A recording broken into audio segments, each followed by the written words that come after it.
Hola, hola, muy buenas a todos. Yo soy Peter Trasancos y aquí están en una nueva narración para el canal de Todos Somos Random. Es una historia bastante interesante, así que los invito a que se queden y pues a que puedan disfrutar de esta maravillosa historia. La muerte roja había devastado el país durante largo tiempo. Jamás una peste había sido tan fatal y tan espantosa. La sangre era encarnación y su sello, el rojo y el horror de la sangre. Comenzaba con agudos dolores, un vértigo repentino, y luego los poros sangraban y sobrevenía la muerte. Las manchas de escarlata en el cuerpo y la cara de la víctima eran el bando de la peste, que la aislaba de toda ayuda y de toda simpatía, y la invasión, progreso y fin de la enfermedad se cumplían en media hora. Pero el príncipe próspero era feliz, intrépido y sagaz. Cuando sus dominios quedaron semidespoblados, llamó a su lado a 1000 caballeros y damas de su corte y se retiró con ellos al seguro encierro de una de sus abadías fortificadas. Era esta de amplia y magnífica construcción, y había sido creada por el excéntrico, aunque majestuoso, gusto del príncipe. Una sólida y altísima muralla la circundaba. Las puertas de la muralla eran de hierro. Una vez adentro, los cortesanos trajeron fraguas y pesados martillos y soldaron los cerrojos. Habían resuelto no dejar ninguna vía de ingreso o de salida a los súbditos impulsos de la desesperación o del frenesí. La abadía estaba ampliamente aprovisionada. Con precauciones semejantes, los cortesanos podían desafiar el contagio, que el mundo exterior se las arreglara por su cuenta. Entretanto, era una locura afligirse. El príncipe había reunido todo lo necesario para los placeres. Había bufones, improvisadores, bailarines y músicos. Había hermosura y vino. Todo eso y la seguridad estaban del lado de adentro. Afuera estaba la muerte roja. Al cumplirse el 5º o 6º mes de su reclusión, y cuando la peste hacía los más terribles estragos, el príncipe próspero ofreció a sus 1000 amigos un baile de máscaras de la más insólita magnificencia. Aquella mascarada era un cuadro voluptuoso, pero permitan que antes les describa los salones donde se celebraba.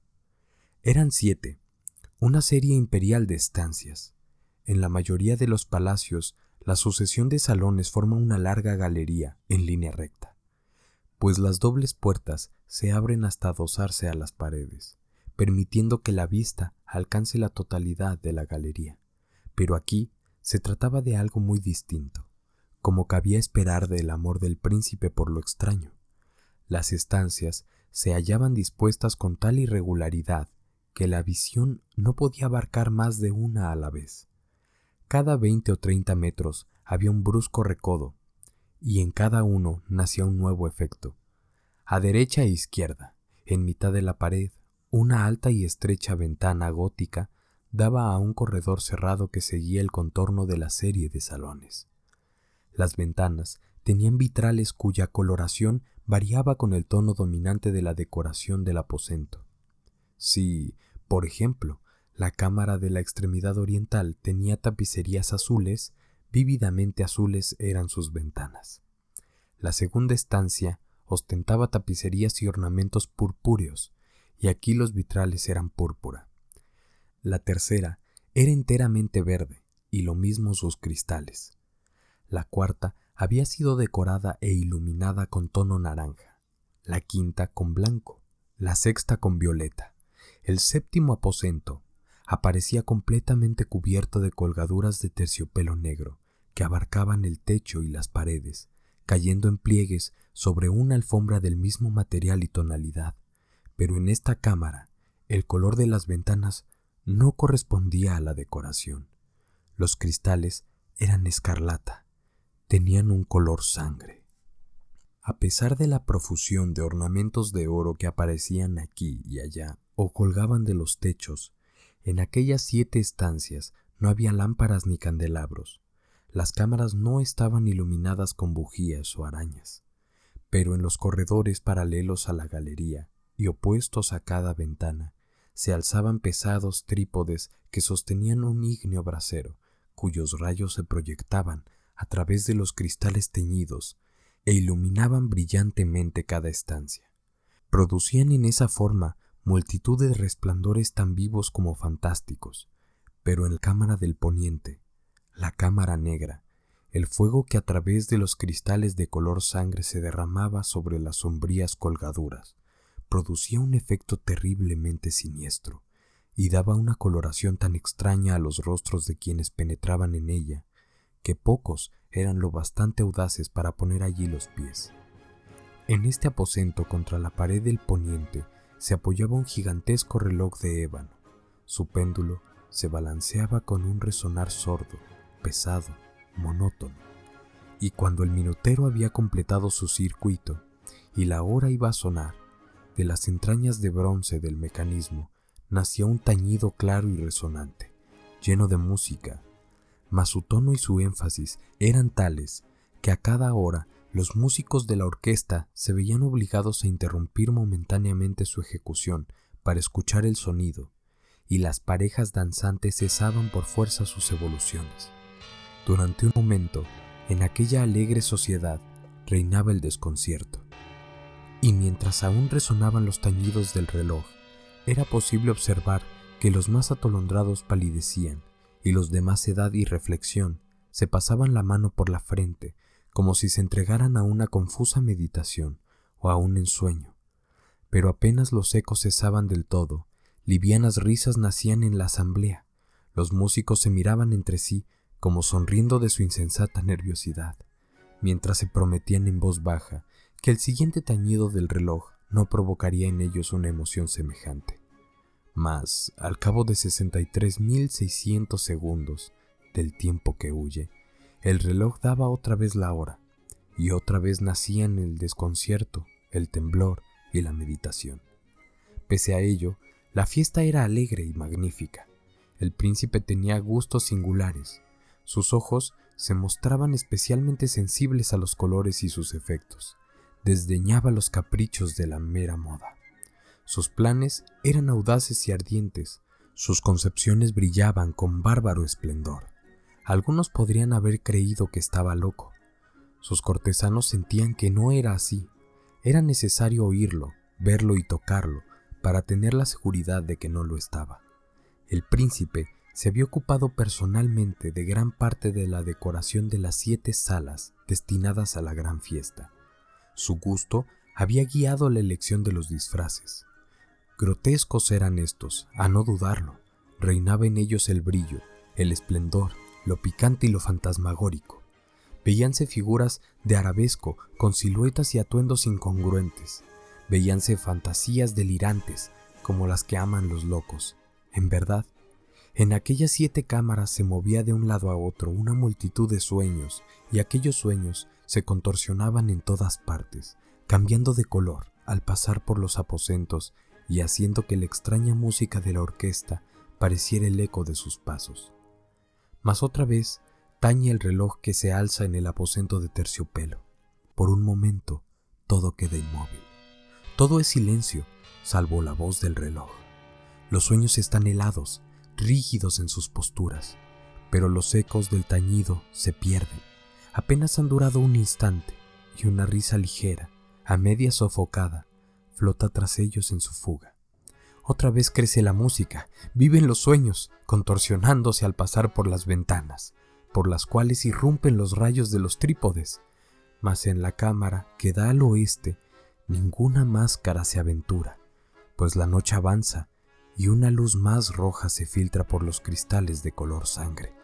Aterrador es la tiniebla de las colgaduras negras, y para aquel cuyo pie se posa en la sombría alfombra, brota del reloj de ébano un ahogado resonar, mucho más solemne que los que alcanzan a oír las máscaras entregadas a la lejana alegría de las otras estancias. Congregábase densa multitud en estas últimas, donde, afiebradamente, latía el corazón de la vida. Continuaba la fiesta en su torbellino hasta el momento en que comenzaron a oírse los tañidos del reloj anunciando la medianoche. Calló entonces la música, como ya he dicho, y las evoluciones de los que bailaban se interrumpieron, y como antes, se produjo en todo una sensación angustiosa, Mas esta vez el reloj debía tañer 12 campanadas, y quizá por eso ocurrió que los pensamientos invadieron en mayor número las meditaciones de aquellos que reflexionaban entre la multitud, entregada a la fiesta.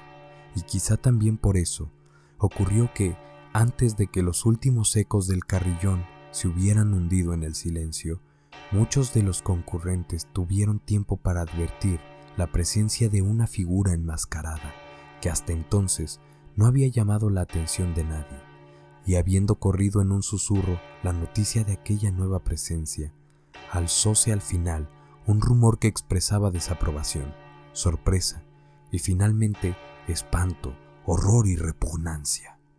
En una asamblea de fantasmas como la que acabo de describir, es de imaginar que una aparición ordinaria no hubiera provocado semejante conmoción. El desenfreno de aquella mascarada no tenía límites, pero la figura en cuestión lo ultrapasaba e iba incluso más allá de lo que el liberal criterio del príncipe toleraba. En el corazón de los más temerarios hay cuerdas que no pueden tocarse sin emoción. Aún el más relajado de los seres, para quien la vida y la muerte son igualmente un juego, sabe que hay cosas con las cuales no se puede jugar. Los concurrentes parecían sentir en lo más hondo que el traje y la apariencia del desconocido no revelaban ni ingenio ni decoro. Su figura alta y flaca estaba envuelta de la cabeza a los pies en una mortaja. La máscara que ocultaba el rostro se parecía de tal manera al semblante de un cadáver ya rígido, que el escrutinio más detallado se habría visto en dificultades para descubrir el engaño. Cierto, aquella frenética concurrencia podría tolerar, sino aprobar semejante disfraz, pero el enmascarado se había atrevido a asumir las apariencias de la muerte roja. Su mortaja estaba salpicada de sangre, y su amplia frente, así como el rostro, aparecían manchados por el horror escarlata. Cuando los ojos del príncipe Próspero cayeron sobre la espectral imagen que ahora, con un movimiento lento y solemne, como para dar relieve a su papel, se paseaba entre los bailarines, convulsionóse en el primer momento con un estremecimiento de terror o de disgusto, pero inmediatamente su frente enrojeció de rabia. ¿Quién se atreve?, preguntó con voz ronca a los cortesanos que lo rodeaban. ¿Quién se atreve a insultarnos con esta burla blasfematoria? Apodérense de él y desenmascárenlo, para que sepamos a quién vamos a ahorcar al alba en las almenas. Al pronunciar estas palabras, el príncipe Próspero se hallaba en el aposento del este, el aposento azul. Sus acentos resonaron alta y claramente en las 7 estancias, pues el príncipe era hombre temerario y robusto, y la música acababa de cesar a una señal de su mano. Con un grupo de pálidos cortesanos a su lado, hallábase el príncipe en el aposento azul. Apenas hubo hablado, los presentes hicieron un movimiento en dirección al intruso, quien, en este instante, se hallaba a su alcance y se acercaba al príncipe con paso sereno y cuidadoso. Mas la indecible aprensión que la insana apariencia del enmascarado había producido en los cortesanos impidió que nadie alzara la mano para detenerlo, y así, sin impedimentos, pasó éste a 1 metro del príncipe, y mientras la vasta concurrencia retrocedía en un solo impulso hasta pegarse a las paredes, siguió andando ininterrumpidamente, pero con el mismo y solemne paso que desde el principio lo había distinguido, y de la cámara azul pasó a la púrpura, de la púrpura a la verde, de la verde a la anaranjada, de esta a la blanca, y de allí a la violeta, antes de que nadie se hubiera decidido a detenerlo. Mas entonces el príncipe Próspero enloqueció por la ira y la vergüenza de su momentánea cobardía. Se lanzó a la carrera a través de los 6 aposentos, sin que nadie lo siguiera por el mortal terror que a todos paralizaba. Puñal en mano, acercóse impetuosamente hasta llegar a 3 o 4 pasos de la figura que seguía alejándose. Cuando ésta, al alcanzar el extremo del aposento de terciopelo, se volvió de golpe y enfrentó a su perseguidor. Oyóse un agudo grito, mientras el puñal caía resplandeciente sobre la negra alfombra y el príncipe Próspero se desplomaba muerto. Poseídos por el terrible coraje de la desesperación, numerosas máscaras se lanzaron al aposento negro, pero al apoderarse del desconocido, cuya alta figura permanecía erecta e inmóvil a la sombra del reloj de ébano, retrocedieron con inexpresable horror al descubrir que el sudario y la máscara cadavérica que con tanta rudeza habían aferrado no contenían ninguna figura tangible. Y entonces reconocieron la presencia de la muerte roja. Había venido como un ladrón en la noche, y uno por uno cayeron los convidados en las salas de orgía manchadas de sangre, y cada uno murió en la desesperada actitud de su caída, y la vida del reloj de ébano se apagó con la del último de aquellos alegres seres, y las llamas de los trípodes expiraron, y las tinieblas, y la corrupción, y la muerte roja lo dominaron todo. Y bueno, chicos, pues esta es la narración del día de hoy. Espero de verdad que les haya gustado bastante. Si es así, ya saben que pueden dejarnos un like aquí, suscribirse al canal y compartirlo con pues todos aquellos a los que ustedes crean que les va a ser útil o que les va a agradar este tipo de contenido.